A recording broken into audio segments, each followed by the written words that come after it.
there, so is there classes they take first before they can go through taking the test? No, you don't need any prior police training or classes. A lot of our employees or recruits have a criminal justice background. That's what they went to school for. But we just hired an officer or recruit who has a degree in music. You know, so you don't need any prior experience or explorer experience or anything. All you basically need to get hired or get to apply is be 21 years old, have a high school diploma or a GED, be a U.S. citizen, and have a valid chip card. What the chip card is just a physical assessment card that the state requires, the police academy requires. Oh, okay. So those 4 things are what you need to apply. Yeah, I always thought you had to have college because I wanted college, and they said they were going to be a police officer. And most of them didn't understand they wanted to be a police officer, so that's why I asked the question. Oh, that's good. No, we like to usually try to hire from our Explorer program. We've had some officers come from there, so we always try to keep our recruiting efforts going. So pretty much 18 after they've Well, you have to be 21, so 21. yeah, 21 to apply. Okay. Yeah, that's within the state requires you to be 21. Yeah. Okay. Anything else you want to tell us? No, so once you're hired, like I said, it's a kind of not a stringent process. You have the written test. There'll be an oral interview with a panel of Bristol police officers. There'll be a series of questions there. From there, you move on to the ranking list. You have a polygraph interview, which is a lie detector test, a psychological test, police commission interview, and a medical evaluation. And then you'll, if you're hired successfully, then you'll enter a 26-week police academy, whether it's at the Police Academy Meriden or one of the satellite academies. We'll usually use New Britain or Hartford. After the 26 weeks are completed when you graduate, you'll have a 14-week field training program, which you ride around with another officer who evaluates your abilities and trains you to be a solo police officer. So from start to finish, it's about a year-long process, from date of application to possibly being an officer. It's about a year-long process. Yeah, that's what I meant. I didn't know if they could just come off the street and be a police officer, or just take a test and be a police officer. I thought there would be a long range. So it's good. I'm glad that you mentioned that. Yeah, a whole year. About a whole year, yep.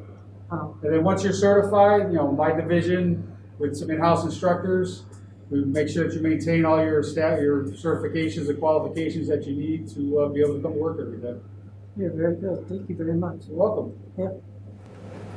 Okay, can you tell me who you are and who this dog is? Yep. My name's Connor Hogan. I'm one of our canine officers. This is Canine Braun. He's a 7-year-old German Shepherd. He's part of our canine family. And what does he do? What do you do together? So he is assigned to me. He's with me 24/7 and comes home with me. Basically a part of my family. But when I'm at work, he's one of our police service dogs. So he is a dual-purpose canine. So he's certified in patrol operations. So that includes tracking of wanted subjects that have fled a scene. We can track missing parties, suicidal parties. He's trained in evidence recovery and suspect apprehension. We can also use him to clear buildings.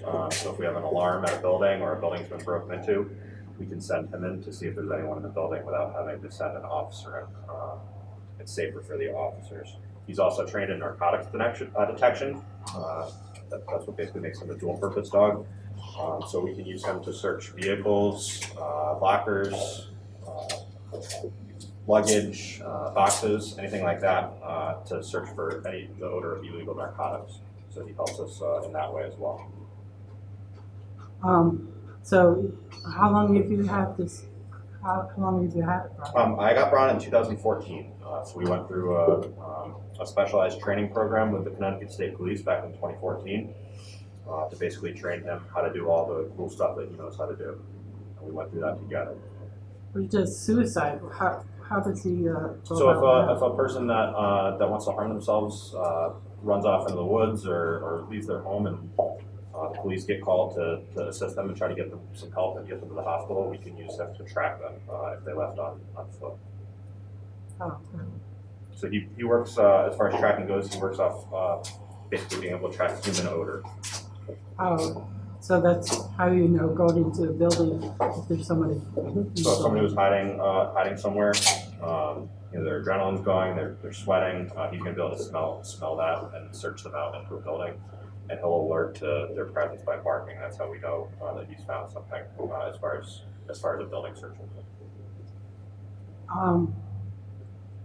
So you have to use them a lot, I'm assuming. Yeah, we use them. He gets used a good amount. We're assigned to a third shift, so we work 11 at night to 6 in the morning. So we deal with a lot of tracks from stolen vehicles, burglaries at commercial buildings, that kind of thing. That's what gets used for a lot on that shift.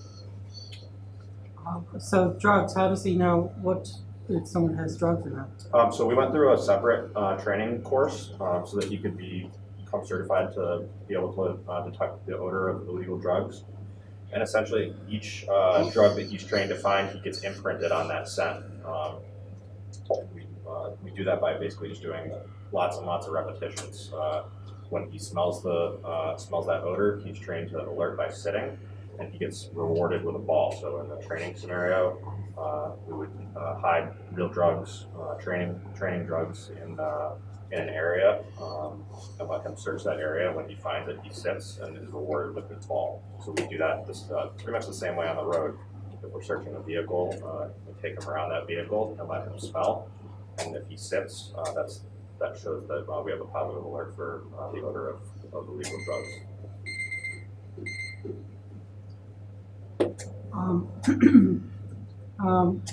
So if he gets the drugs, he just comes back to you, or he just No, barks? he would alert by sitting, and I would be right with him. I usually keep him on leash when doing a search like that. And if he sits, then we would reward him, and then we would search that area to find whatever he's allergic to. What if he's after somebody who's running or fleeing? Does he grab them? And Yep. So he is pull them down? trained in what we call suspect apprehension.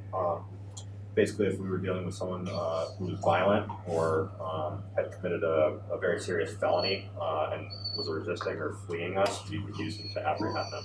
And he would do that by basically biting and holding on their arm or a leg until we could get to the person and put them in handcuffs safely.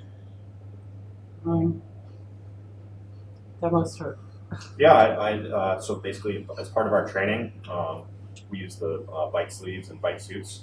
While they do give us some protection, we do get to feel what the dog actually biting feels like without puncturing our skin. So it's a tool that allows us as officers to safely apprehend someone without getting officers hurt and causing minimal injury to the person, getting them into custody. Yeah. So you can, yeah. Does he ride around with you all the time? Yep. So he has a specialized cage in the back of my car.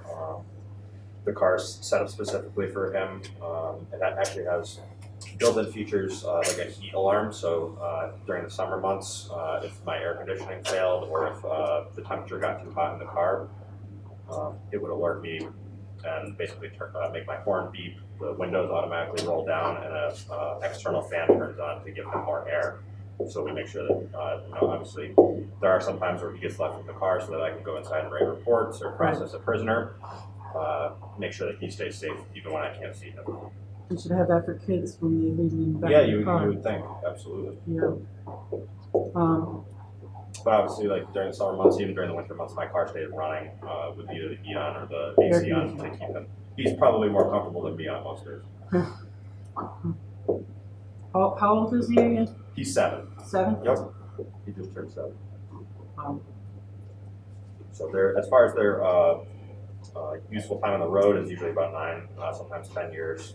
Basically, as long as they're not getting injured or anything like that, and they're still showing a propensity to work, then we'll continue to work them. And when they retire, he would retire with me and basically just stay with my family as a pet. a pet? Yep.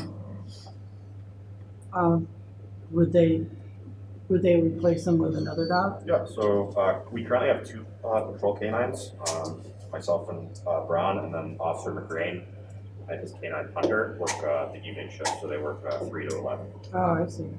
So he comes home with you? Yep. Oh, nice. Nice protection. Yeah, absolutely. He's good to have at home. He's a very social dog, so I don't have an issue with him. I've got two little ones at home. He's really good with the He's kids. really good with them. Yeah. Sorry, anything else you can tell us that you haven't brought up yet? No, I just, mean, you said he does a lot.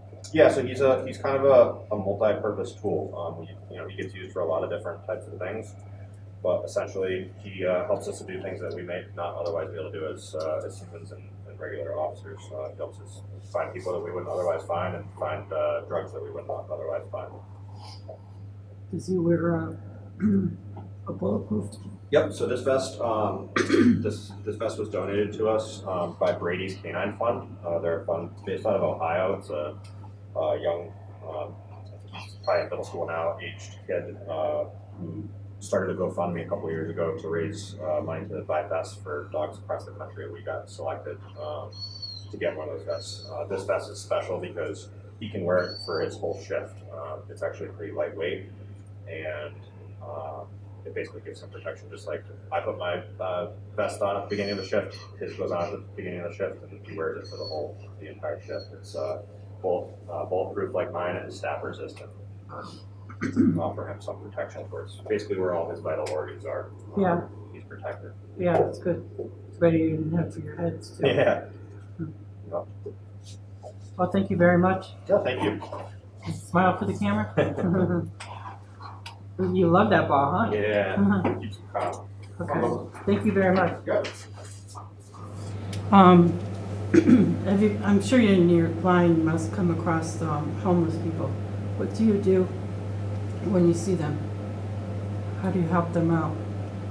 Yeah, well, communities across the nation are, facing a homeless crisis wherever you go. And it's one of our goals here in Bristol is to be compassionate and work with those who are who may be homeless. So the police department, in conjunction with the city of Bristol and the community outreach program at City Hall, we work together to ensure that anybody who's homeless and is looking to remove themselves from that situation, we do what we can to provide them the resources and the tools to do that. Our City of Bristol's Community Services program has a outreach specialist who will go out and actually interview persons who are homeless and provide them means to find a shelter. Do you just scoot them along? Excuse me. Do you just scoot them along, or you try to give them shelter then? No, so ultimately it really depends on the situation. Our goal is to always provide people with options. We can't force somebody who doesn't want the help to take help, but we're always offered help. Well, thank you for that. Yeah, absolutely. Do you have other outreach programs that you do? So we also have there's several things we could talk about. I want to let people know that our police lobby houses a prescription drug take-back box. So one of the other events we hold throughout the year is a drug take-back. And what that does is essentially allows you to come into the police department and drop any unwanted prescription drugs that you may have and dispose of them safely. And that does a few things. It keeps those unwanted drugs from people who don't have a prescription for them. And it also keeps them out of the water system by not having you flush them down a toilet. So if you happen to check your medicine cabinet, you should go ahead and purge anything you don't need anymore, don't use anymore, maybe expired. You can simply just put them in put them in a bag, come down to the police department 24/7. The boxes are located right in our lobby, and it's very easy. You simply just put it in there and close the bin. And it's a very effective way of doing that, so. Any prescriptions? Like I have sleeping pills that I Yes, any prescription. don't know what to do with them. This is a great example, and that would be a perfect opportunity for you to do that. Oh, I noticed the box downstairs Yeah, in the lobby. good. Okay. Anything else we can talk about? Well, we can talk about, kind of in the same breath, prescription drugs, you know, the country's also experiencing a big opioid crisis. And we talked a little bit about the best community organization, which helps reduce and eliminate substance abuse. COBRA's kind of in line with that. We partnered up with Bristol Hospital, and the goal of this, Did you say Cobra? COBRA, yep, COBRA. And Okay. the goal of that is to provide assistance to those who are suffering addiction issues. It gives officers the opportunity, rather than making a criminal case out of a drug charge, somebody who has an addiction problem, rather than just immediately focusing on the criminal aspect of it. If the officer and the person involved are seeking a different alternative route, we could bring them to the hospital for abuse treatment, substance abuse treatment, and they could receive some help rather than making it essentially a criminal issue right off the bat. Oh, that's really nice. That's really good. Is there other programs we could talk about? Well, I do want to mention everything and all the interviews that we had today. You can find additional information online at our website, City of Bristol's website in Bristol, Connecticut. That includes our cadet program, our recruitment, and all different facets of the police department. You can learn more about it by visiting our website. And What's your website? so you can go to, if you just Google Bristol PD, Bristol Connecticut Police Department, or our hashtag is Bristol CTPD for Facebook, Instagram, and Twitter, and you'll be able to learn more about that. How about current events, things that are going on now, like Black Lives Matter and the Capitol? What would you like to talk about? How are you gearing up for the Capitol? What's going to happen there on the 20th? Even though you're not in Hartford for the Capitol, but are you prepared for that, or what's going on? Well, the police department's obviously in the 24/7 division, and we're always available to respond to emergencies. So, as it relates to that, we're always prepared. So if they need you, you go. Right. I noticed you were in the press for Black Lives Matter. What is your take on the Black Lives Matter? And so the City of Bristol and Bristol Police Department will always protect free speech and the Constitution, and everyone's right to protest peacefully. That's good. I can't think of anything else unless you have something. I just want to remind everybody, during the winter hours, through December 15th through March 15th, we have no overnight parking on the streets for the winter parking ban. Again, that's information you can find on our website or Department of Public Works website. What's the times? So between between 2 and 6 a.m. 2 and 6 a.m.? Right. And also, of course, we want to encourage people to clear their sidewalks of snow. That's a city ordinance, but it's also a real important courtesy for your neighbors and friends. You don't want anybody getting hurt on the sidewalks. So generally have about 9 hours to clean your sidewalks, maximum 12 hours from a storm. And we just really want to make the community safe, and you can do your part by making sure that your sidewalks are cleared in a timely fashion. Okay. All right. Yep.